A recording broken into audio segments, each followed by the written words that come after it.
did you like seeing Caleb's performance today? Just as a freshman, he was really great. Can you talk about that?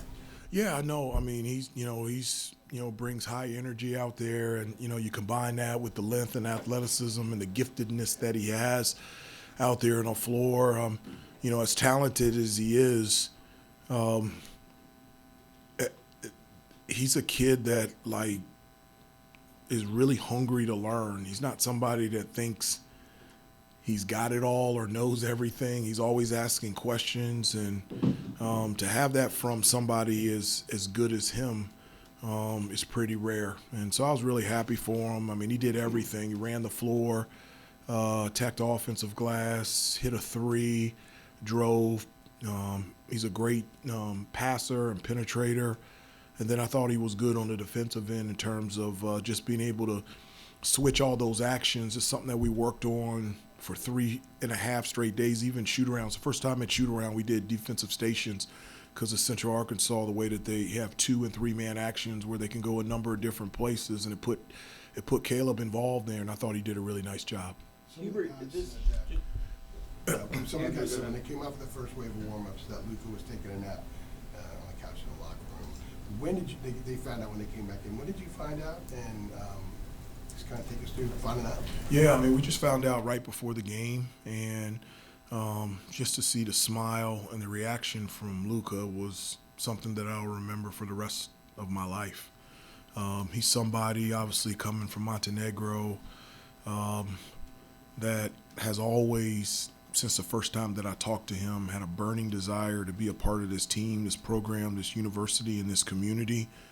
And to be able to see him run out of that tunnel with the uniform on and be able to check him in and see that smile is something, again, that I will remember for the rest of my life. His mom is here. She's been over here for a week. She'll be over here for 2 more weeks. So to be able to see her son out there on the floor, can't wait. I haven't talked to him after the game, but I'm just really happy for him. How concerned were you that maybe he wouldn't be cleared? No, as I said before, it was the same. We were working through it. I felt like we were making progress, and I wanted to thank the university. They did a terrific job of getting us to this point, and without them, Luka wouldn't be here and he wouldn't be on the court. I was going to try to get Caleb one in before we went to Luka, but That's okay.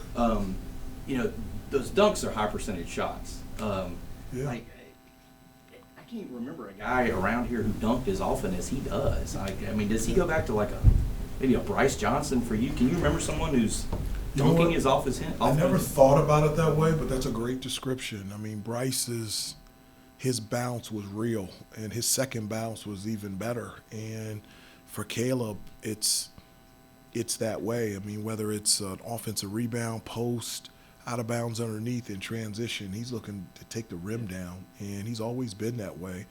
It's one of the things that we always emphasize is putting pressure on the rim, living in the paint, living at the free throw line, and dominating points in the paint. And he's got the length and athleticism to be able to get there, and he did another really good job tonight. A lot of people talk about Luka's shooting, but he showed he's a good passer tonight. How does he help with the ball movement and half-court offense? Well, I mean, there's a number of things, we've talked before about how much more size that we have this year, and I've talked about positional size. I mean, at the wing position, Luka's 6'6", almost 6'7", so he's a big guard. Obviously, he can shoot the basketball, but you're right, he's a basketball player. He can handle it, he can pass it, he can initiate offense. Gives us another playmaker out there on the floor, and I thought he did a really nice job defensively as well. Did you have a conversation with Luka pregame at all? Just once he found out, did you talk to him at all? Oh yeah. What were his emotions like talking to you? I know you said the smile and everything, but what did he tell you? Well, at the time I found out, I told him to get his uniform on. You're playing. I didn't think it was time to sit down and have some coffee and tea and talk. I wanted him to get dressed. I wanted him to get taped. I wanted him to get warmed up and get ready to go. And for him to find out before the game and end up scoring 10 points and had 5 assists, that's pretty good. I don't know if you already said it specifically, but how did he find out? Did you find out first and then told him, or did somebody come in there and tell him? How did he exactly? I found out first and I told him. Okay. Hubert, it seemed like Henry was really working hard tonight. And they seemed like Central Arkansas was getting physical with him. And he came away first career double-double, 14-10, drew 7 fouls. That was shocking to me. That was his first career double-double. When they said that after the game, I was like, oh, bejeebies, that's crazy. I just didn't think that was real. But that, it was something that, from an offensive standpoint, that was our number one emphasis over the last 3 days. I just talked about that we have to dominate points in the paint. We've got to do a better job of looking inside. And, we've got length and we've got athleticism to be able to take advantage of that.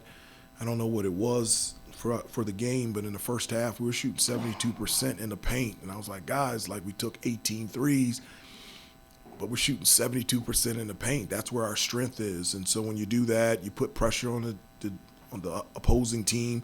You get into the penalty, you knock down free throws, and I thought we did a better job hitting free throws today. But Henry did a really nice job of giving us a post presence, and that's something that we're going to continue to look at every game all day long. David and JB backing him up. How would you say they did? I thought they did a really nice job as well. I mean, it's not just when I say dominate points in the paint, it's through post and penetration and offensive rebounds. So, everybody on the floor, it's live action. And so I thought JB and Zayden did a nice job, but I also think Jaren and Caleb did a nice job as well. When it comes to Kai, obviously he was able to kind of move the ball around well, shot the ball well, things like that. He seemed pretty comfortable in that lead guard spot. What did you like about his ability to kind of get others involved and just overall? And he was on the boards as well. What did you like about his overall performance? I did. One of the things that he's been consistent with is just instinctively, he's really good at pitching the ball ahead in transition. I thought he was really good at that, trying to give us, early opportunities in transition. I thought he made really sound decisions, and obviously his ability to be able to shoot the basketball is something that's very valuable to us. But him, getting 5 assists tonight and only 2 turnovers, I thought it was a really nice start for him, and I was really proud of him. The opponent tonight is relative to how you view the result, but there's a lot of impressive things tonight. And do you think that the ceiling of this team is higher than some of the ones you've had before, maybe the highest that you've had here in Carolina? In terms of a ceiling, I mean, the only thing that we talk about is reaching our full potential. Obviously, we're nowhere near that. I think we can be a really good defensive team. I think we can be even a really good rebounding team. I think from an offensive standpoint, our ability to be able to score near the basket, but also be able to shoot the ball from the perimeter is something that I'm excited about. I think the thing that's, is just, the potential of this group, and it's really exciting to have this process to start the year and to see how good this group can become. Really quick, just again, going back to Luka, how important do you think it is for both him and the team for him to have, and again, not going through the full warm-up and everything, but to have this game and the ability to play with everyone heading into a marquee matchup like Kansas? I don't look at it from the standpoint of this game in preparation for the game on Friday. I just, he's been practicing and didn't get to play against BYU or Winston-Salem State. And so even though he was a part of the team, you feel a little separation when you're not dressing out. And it was nice to have everybody dressed. And that was really a lot of fun. Last 3. Hubert, you talked about kind of points in the paint. Is that maybe where this team has kind of evolved offensively or improved offensively from last year's team?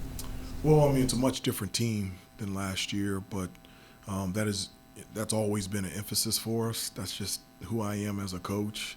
I like shooting threes, but the first thing that I always say is, I want a layup or a dunk, a deep post catch. Let's get fouled, get to the free throw line. And so we've got some guys that can do that can check those 3 boxes, but we also have guys that can shoot the ball from 3. But I just always have felt this from Coach Williams. The number one determining factor in the outcome of a game is rebounding, and dominating points in the paint. And so that's rubbed off on me, and that's who I am as a head coach. Grant, then Rod, last two. Hey, Coach, I'm kind of going off that, but also you guys had 18 second chance points. How important is all three of those things, especially when you're going up against a team like Kansas that's very big and physical in the paint? No, just in regards to anyone, with the exception of last year, I think we've always been a really good offensive rebounding team, the best in the ACC, and so that's always been a staple of North Carolina, putting ourselves in second chance opportunities. Nobody can ever get me off of that. We were able to win a national championship in 2017 because we got 2 offensive rebounds on a free throw. So we're always going to the offensive glass. And I specifically tell the guys those are the little things that make big things happen. And one of those little things that makes big things happen, it's going to be, we got to get even better at that, is going to the offensive glass. Last one, Rod. Hubert, I know you say you always like to have multiple playmakers out there. 23 assists. First, I have to back me up here. I think that only happened once last year. What was it like to see so many guys rack up that many assists and multiple guys? I do. I just felt like everybody was sharing the basketball. Sometimes I think we turned the ball over because we were sharing too much. I've never seen an alley-oop to 2 guys, and I didn't even know what to say after that. But I did. We've talked about good to great, and not just selling for a good shot. I think we're good enough to get a great shot every possession. One of the things that Central Arkansas does is they throw a number of different defenses at you, a number of different ball screen defenses, out of bounds underneath. They'll switch it up. They'll pick up full court. They'll press. And I thought we handled that really well, and just instinctively hitting the open guy and having 23 assists, that's, I really like that. And that's something that I talked to them after the game about, that I told them after the game, 1, the assists, and then number 2 is I was really proud of their preparation leading up to Central Arkansas. There was a lot of moving parts that we had to get prepared to be able to play them, and they accepted it, they learned, and they were able to implement it out there on the floor, and I thought that was really good for us. Coach, thank you. Okay, Just a thanks a reminder, lot. Coach Davis will be in here.